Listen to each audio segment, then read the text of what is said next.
Welcome to Sri Chakra news bulletin. ముందుగా headlines. అంగరంగ వైభవంగా వాసవి మాత జయంతి వార్షికోత్సవ వేడుకలు.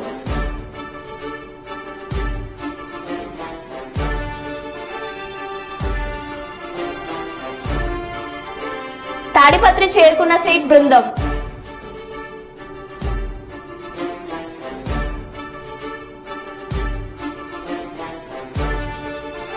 కేయూవీసీపై విజిలెన్స్ విచారణ.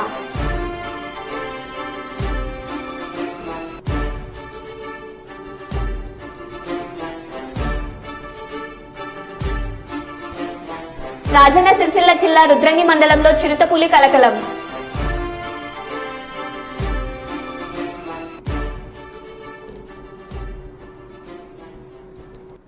ఇక వివరాల్లోకి వెళ్తే, తిరుమల తిరుపతి దేవస్థానంలో హిందూ ధర్మ ప్రచార పరిషత్ ఉమ్మడి కర్నూలు జిల్లా శాఖ ఆధ్వర్యంలో నంద్యాల మండలం బిల్లాలపురం గ్రామంలోని శివాలయం నందు గత 4 రోజులుగా జరుగుతున్న ధార్మిక, ఆధ్యాత్మిక, సాంస్కృతిక కార్యక్రమాలు అత్యంత వైభవంగా ముగిశాయి. 3 రోజుల పాటు మహాభారతం, భగవద్గీతలపై డాక్టర్ దివి హైగ్రీవాచార్యులు చేసిన ధార్మిక ప్రవచనాలు భక్తులను ఎంతగానో అలరించాయి. ముగింపు సందర్భంగా గోపూజ మరియు కుంకుమార్చన కార్యక్రమాలు నిర్వహించారు.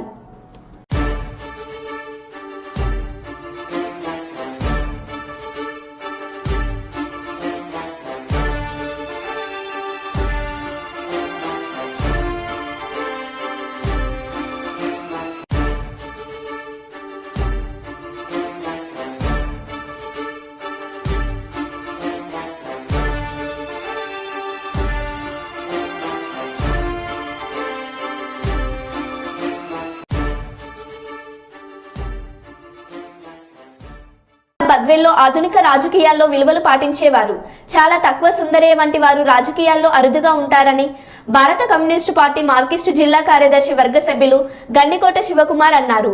ఆదివారం పుచ్చలపల్లి సుందరయ్య వర్ధంతి సందర్భంగా బద్వేల్ పట్టణంలో పలు కాలనీలలో సుందరయ్య వర్ధంతి కార్యక్రమాలు నిర్వహించడం జరిగిందన్నారు. అందులో భాగంగా సుందరయ్య భవనం నందు ఆయన చిత్రపటానికి పూలమాలలు వేసి ఘన నివాళులు అర్పించడం జరిగిందన్నారు. కమిటీ ప్రజా సంఘాల ఆధ్వర్యంలో ఆయన వర్ధంతి కార్యక్రమాన్ని ఇక్కడ నిర్వహించడం జరుగుతుంది. ఈ కార్యక్రమానికి సిపిఎం పార్టీ జిల్లా కార్యదర్శి వర్గ సభ్యులు శివకుమార్ అన్న కూడా రావడం జరిగింది. సుందరయ్య గారి గురించి శివకుమార్ అన్న మాట్లాడాల్సిందిగా కోరుతాను. కాంగ్రెస్ 1913వ సంవత్సరంలో నెల్లూరు జిల్లా అలగానిపాడులో కామ్రేడ్ సుందరయ్య గారు జన్మించడం జరిగింది. సుందరయ్య గారి కుటుంబము నేపథ్యాన్ని, ఆయన ఉద్యమ ప్రస్థానాన్ని, అదే రకంగా తాడిత పీడిత ప్రజల కోసం ఆయన చేసినటువంటి సేవలను ఈ సందర్భంగా కొన్ని విషయాలను తెలుసుకోవడం మనందరి బాధ్యత. ఈరోజు దేశవ్యాప్తంగా అనేక రకాలైనటువంటి జెండాలు వస్తున్నాయి, పోతున్నాయి. మనం చూస్తూ ఉన్నాం. కొత్త పార్టీలు వస్తున్నాయి. ఎప్పుడు వస్తున్నాయి, ఎప్పుడు పోతున్నాయి అర్థం కానిటువంటి పరిస్థితి.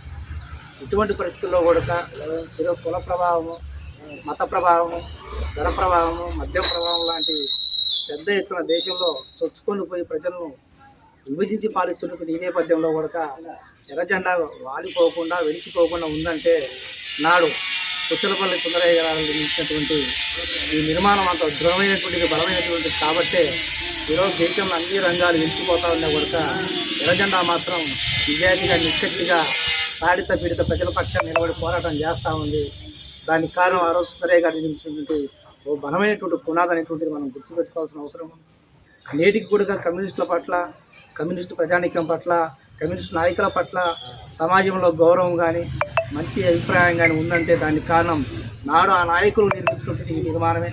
అటు బలమైనటువంటి నిర్మాణం, రాజీ లేనటువంటి నిర్మాణం, త్యాగాల పోరాటాలతో నిర్మించినటువంటి నేపథ్యం ఉన్న కారణంగానే నేటికి కూడా సమాజంలో మనలాంటి వాళ్ళ పట్ల కూడా సమాజంలో గౌరవం చూపిస్తున్నదంటే నాడు సుందరయ్య గారు వేసినటువంటి బాట.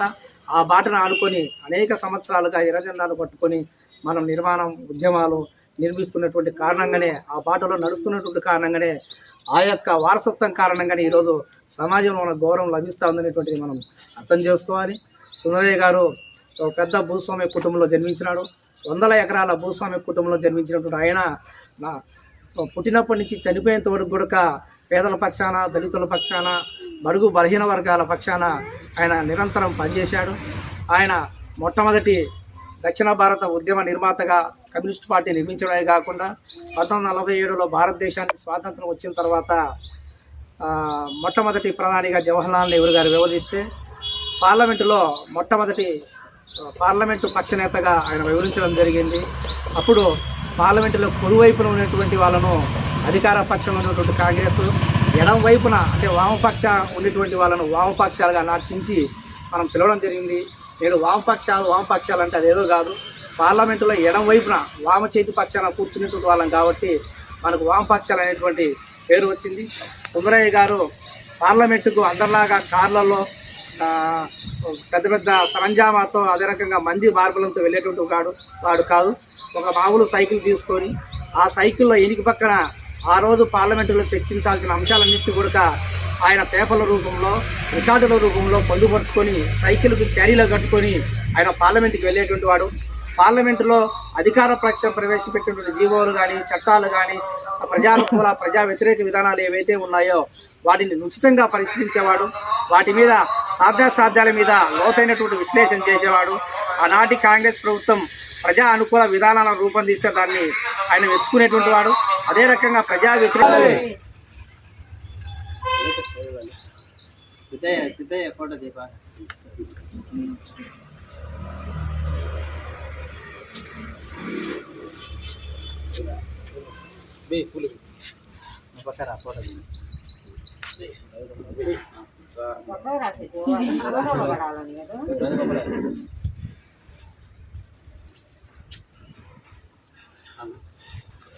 కామ్రేడ్ జగిత్యాల జిల్లా కొడిమ్యాల మండలంలోని పుడుమూరు జాతీయ రహదారిలోని బ్రిడ్జి వద్ద శనివారం అర్ధరాత్రి 2 వాహనాలు ఎదురెదురుగా ఢీకొన్న ఘటనలో ఒకరు మృతి చెందారు. కరీంనగర్ నుండి వస్తున్న పాల వ్యాన్ను ఎదురు వస్తున్న లారీ పుడూరు బ్రిడ్జి వద్ద ఢీకొట్టడంతో పాల వ్యాన్ డ్రైవర్ మృతి చెందారు. మృతదేహాన్ని పోస్టుమార్టం నిమిత్తం జగిత్యాల ప్రభుత్వ ఆసుపత్రికి తరలించారు. స్థానిక కొడిమ్యాల ఎస్ఐ సందీప్ సంఘటన స్థలానికి చేరుకుని భారీ క్రేన్ మరియు ప్రజల సహకారంతో సహాయ కార్యక్రమాలు కొనసాగిస్తున్నారు. మిగతా వివరాలు తెలియాల్సి ఉంది.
తిరుపతి రేణిగుంట జాతీయ రహదారిపై తెల్లవారుజామున బస్సులో చెలరేగిన మంటలు. తిరుపతి నుండి శ్రీకాళహస్తి వైపు వెళ్తున్న సమయంలో చెలరేగిన మంటలు. ప్రయాణికులు సురక్షితం. కళ్ల ముందే తగలబడిన ప్రైవేట్ ట్రావెల్ బస్. అగ్నిమాపక సిబ్బంది మంటలు ఆర్పే ప్రయత్నం చేసిన భారీగా ఎగిసిపడ్డ అగ్ని కీలకాలు. బస్సు పూర్తిగా మంటల్లో చిక్కుకోవడంతో భారీగా ట్రాఫిక్ జామ్. భయభ్రాంతులకు గురైన ప్రయాణికులు. బస్సు కాలిపోవడానికి కారణాలు తెలుసుకునే ప్రయత్నం చేస్తున్న పోలీసులు. 2264 AP 39W 2264.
కర్నూలు నగరంలోని గాయత్రి సద్గురుదత్త పాలిక్లినిక్ లో నిరుపేద నిస్సహాయ మహిళలకు చీరలను ప్రముఖ గ్యాస్ట్రోఎంట్రాలజిస్ట్ వైద్యులు శంకర్ శర్మ ఉచితంగా పంపిణీ చేశారు. ఈ సందర్భంగా గ్యాస్ట్రోఎంట్రాలజిస్ట్ ప్రముఖ వైద్యులు శంకర్ శర్మ మాట్లాడుతూ పేదరికంని రూపుమాపేందుకు సమాజంలో ధనవంతులు ముందుకు రావాలని, పేదలకు విద్య, వైద్యం, ఆహారం అందడంలో ఉన్న సమస్యలను తొలగించేందుకు పాటుపడాలని కోరారు. ఓవైపు పేదరికం, మరోవైపు ఆకలి చావులు కనబడుతున్నాయని, సమాజంలో మార్పులు చేర్పులు చేయవలసిన ఆవశ్యకత ఎంతైనా ఉందన్నారు. ప్రస్తుత సమాజంలో నిరుపేదలు, నిస్సహాయులు ఉన్నారని, వారికి విద్య, వైద్యం, ఆహారం ఉచితంగా అందించేలా చూడాలన్నారు. కొంతమందికి ఇచ్చినాక మళ్ళీ నేను మాట్లాడినాక మళ్ళీ ఇస్తాను.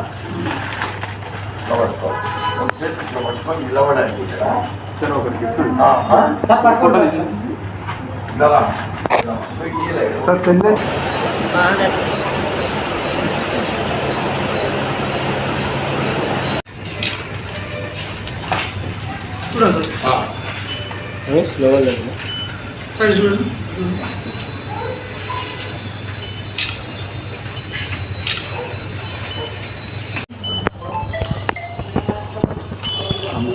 మా మాట్లాడాలండి ఎవరు ఆయన ఒక్క నిమిషం ఉండలేదా?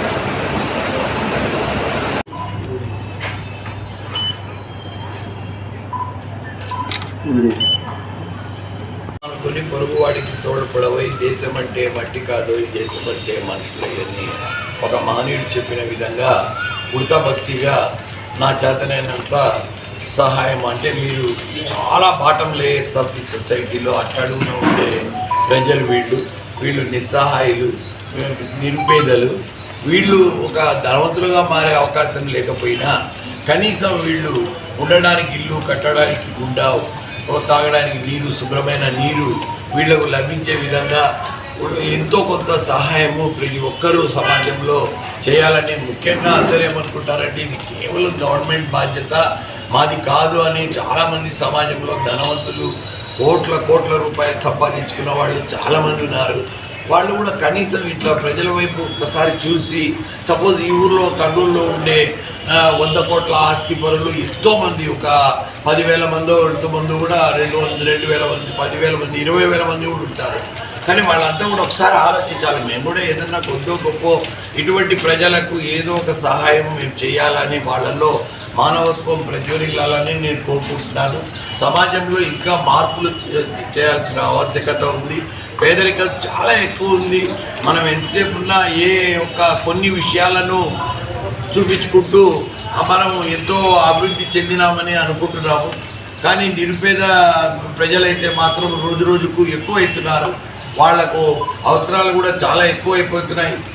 వాళ్ళకు వైద్యం కూడా ప్రాబ్లం అవుతుంది, ఎడ్యుకేషన్ ప్రాబ్లం అవుతుంది, ఈవెన్ ఫుడ్ కూడా ప్రాబ్లం అయ్యి హంగర్ ఇండెక్స్ కూడా పెరుగుతూ ఉంది. సో ఇటువంటి poverty alleviation programmes government take up చేసేటప్పుడు కొన్ని ఎన్జిఓస్ కూడా రావాలి ముందుకు. అంటే మనం కంట్రీలో కూడా ఎన్జిఓస్ను అలో చేయాలి. ఎందుకంటే వాళ్ళకుంటే ఒక్కోసారి వాళ్ళంతా మానవత్వము పెరిగిన వాళ్ళే ఎన్జిఓ స్టార్ట్ చేసి సహాయం చేయడం మొదలు పెడతారు. అదేవిధంగా లైక్ మైండెడ్ పీపుల్ కొంతమంది చేరి కూడా కొన్ని కార్యక్రమాలు చేసే అవకాశం ఉంది. సో అటువంటి వాళ్ళందరూ కూడా ఒక సంఘటితమయ్యి ప్రజాసేవలో నిమగ్నమై ఉండాలని నేను కోరుకుంటున్నాను.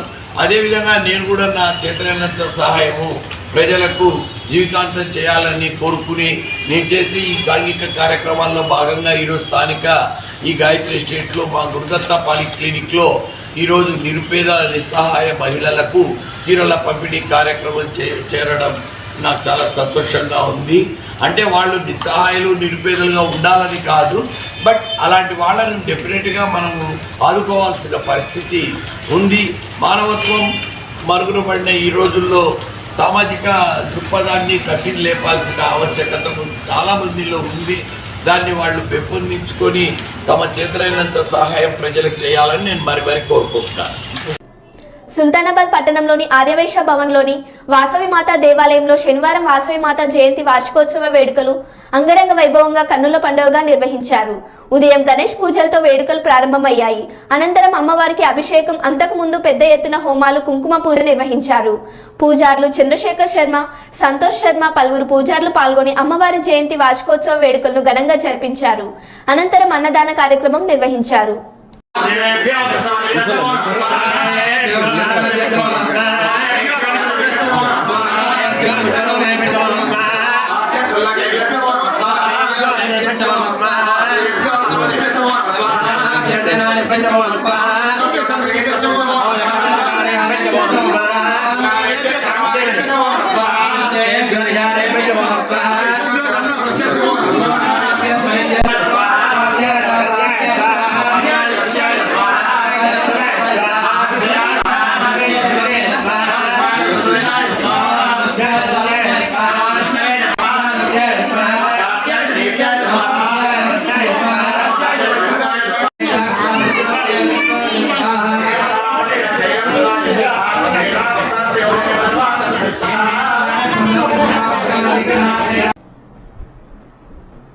రాజన్న సిరిసిల్ల జిల్లా రుద్రంగి మండలంలో చిరుతపులి కలకలం రేపింది. స్థానిక నల్లగుంట ప్రాంతంలో రైతు చిట్టపురం గంగాధర్కు చెందిన గేదె దూడపై చిరుత దాడి చేసి చంపినట్లు గ్రామస్తులు తెలిపారు. దూడను గుడిసెలో కట్టేసి ఉంచామని, రాత్రి సమయంలో చిరుత దాడి చేసిందని బాధిత రైతు చెప్పాడు. గుడిసె చుట్టూ చిరుత కాలి వేలి మృద్దలు కనిపించాయని మీడియాకు తెలిపారు. మనసులో మందు అన్నట్టు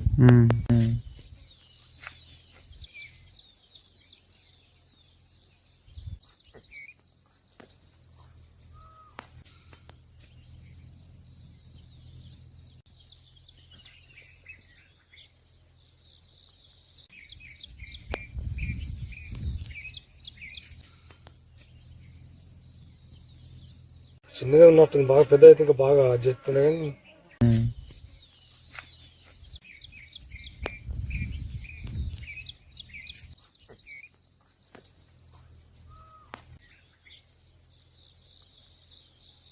రాత్రి ఎప్పుడు వచ్చింది మాకు తెలియదు. మేము బర్రెలను ఈయనే కట్టేసినాం, దుడ్డని ఈయనే కట్టేసినాం.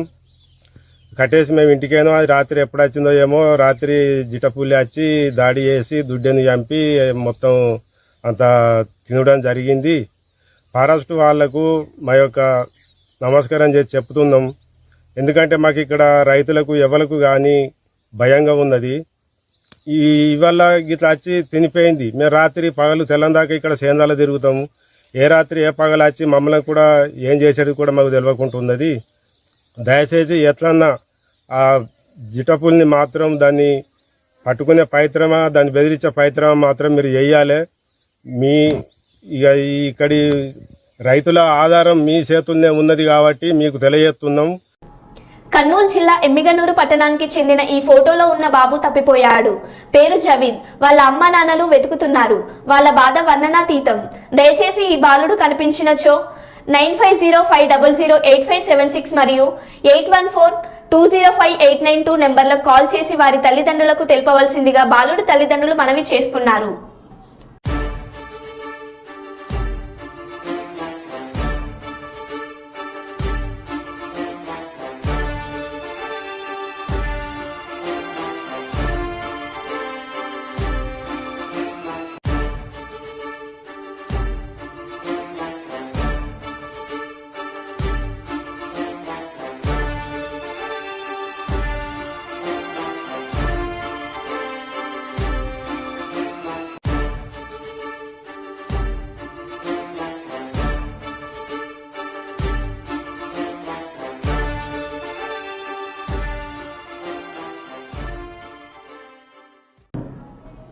జగిత్యాల జిల్లా కేంద్రంలోని వైశ్యభవన్ వాసవి కన్యక పరమేశ్వరి ఆలయంలో వాసవి మాత 1009వ జయంతిని పురస్కరించుకొని ఉదయం కలశ స్థాపన, గణపతి పూజ, ఉత్సవ విగ్రహ శోభయాత్ర, పల్లకి సేవ, భక్తుల స్వహస్తాలచే పంచామృత అభిషేకం, సామూహిక కుంకుమ పూజ, అన్నదానంతో కార్యక్రమాలు ముగిశాయి. ప్రముఖ వేద పండితులు తిగుల విష్ణు శర్మ, ఆలయ అర్చకులు కార్యక్రమాలు నిర్వహించారు.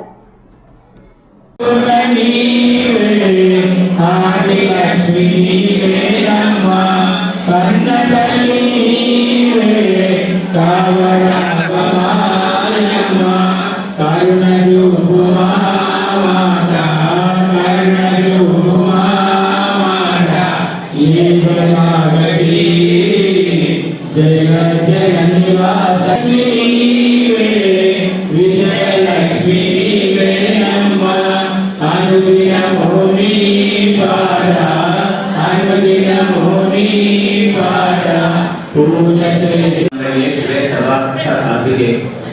శరణ్యే త్రయంబకే దేవి నారాయణి నమోస్తుతే.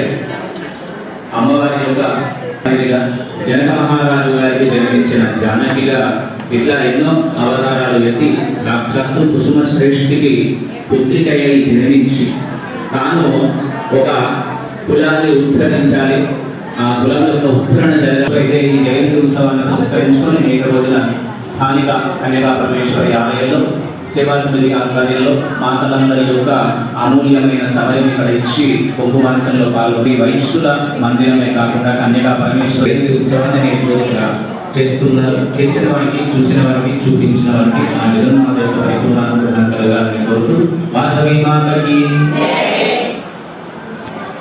ఆ భూమిపై ఏ పూజ చేయకూడదు. సమానాత్మనే నమః, వ్యానాత్మనే నమః, ఉదానాత్మనే నమః, సమానాత్మనే నమః, బ్రహ్మణే నమః.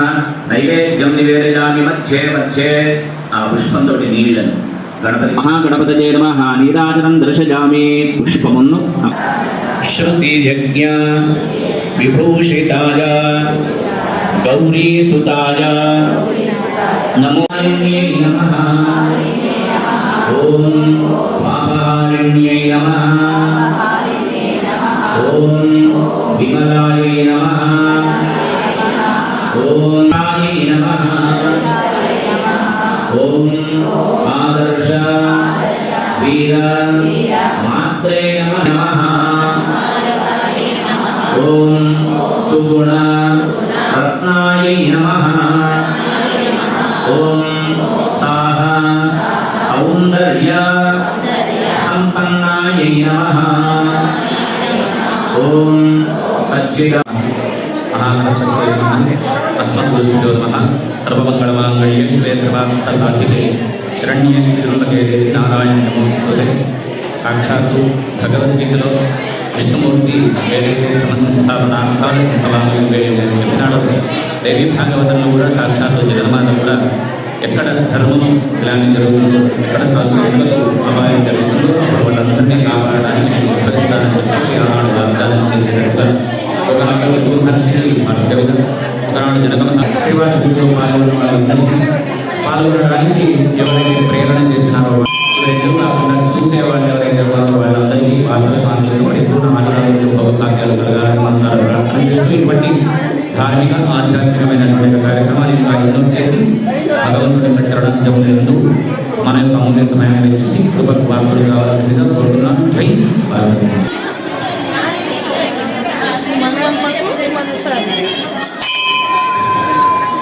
జై జై మాతా వాసవి మాతా, జై జై మాతా వాసవి మాతా, జై జై మాతా వాసవి మాతా, జై వాసవి మాతా.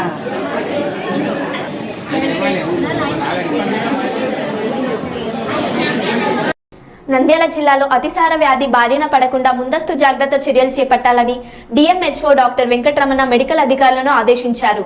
శనివారం కలెక్టరేట్లో వీడియో కాన్ఫరెన్స్ ద్వారా డిపిఓ మంజులవాణి ఆర్డబ్ల్యూఎస్ఎస్ ఈ మనోహర్లతో కలిసి డయేరియా వ్యాధి నియంత్రణపై సంబంధిత అధికారులతో సమీక్ష నిర్వహించారు. ఈ సందర్భంగా వారు మాట్లాడుతూ జిల్లా కలెక్టర్ ఆదేశాల మేరకు జిల్లాలో డయేరియా వ్యాధి ప్రబలకుండా అన్ని రకాల ముందస్తు జాగ్రత్త చర్యలు తీసుకోవాలని సూచించారు. త్రాగునీరు కలుషితం కావడం, త్రాగునీటిని క్లోరినేట్ చేయకపోవడం, పారిశుద్ధ లోపం తదితర లోపాలపై ప్రత్యేక దృష్టి సారించి చర్యలు తీసుకోవాలని ఆదేశించారు. One professor and 2 assistant professors were there, and afterwards even equipment also very meager, just one gastroscope and colonoscope, and sometimes we used to do with fiber optic gastroscopes. So a lot of difficulty was there because we are accustomed to do the video endoscopes and others in the department. Such a large turnover doing with fiber optic endoscopes means much more difficult, and we were not really convenient. And there won't be any objective assessment, and somebody is not monitoring. So if you do the fiber optic, you are the judge. Others have to follow. Whereas the video endoscopes, others can point out, and there is a lot of scope for learning for PGs and others. Okay, that is the thing. We had that disadvantage in the beginning of our career. So then we tried myself and Shankar Sharma with the able Department of Gastroenterology. 9 DM students have completed. So last year we have enhanced seats from 2 to 4. So that means, so this year we have taken 4 PG seats. And if you just observe, as the seats and faculty is increasing, the number of procedures, number of inpatients, everybody is increasing. So earlier we thought that 2 PGs, I think they are more in number. But now we feel that 2 PGs are not enough. So that means even people who are coming and for services to the Department of Gastroenterology also, they are increasing every year after year. So that's why now we are having almost inpatients of 40 to 50 patients. Our beds are not sufficient and we are admitting the patients in FMC ward. So there also sometimes the number is crossing 60 to 70 patients. So that means there is lot of clinical material.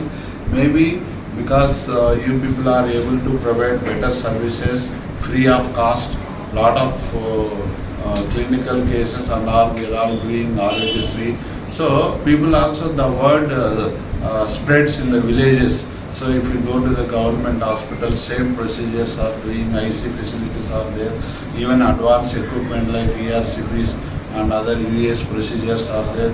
Just now we have done one drainage of the pancreas, post-pancreatic pseudocyst, and we are about to install this metal stents in the esophagus.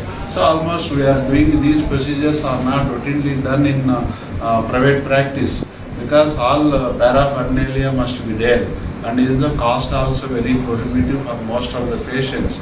So like this, when we are able to do so many services under one roof, definitely the word it will spread in the villages and the small towns. So everything will be taken care of in this government setup like that. So like that we are able to get more number of cases. Clinical material is enough for all PGs to learn, and I request Mohan also to take special interest in improving the academics with the help of Deepak and other associate professors who are recently posted to the Cancer Institute.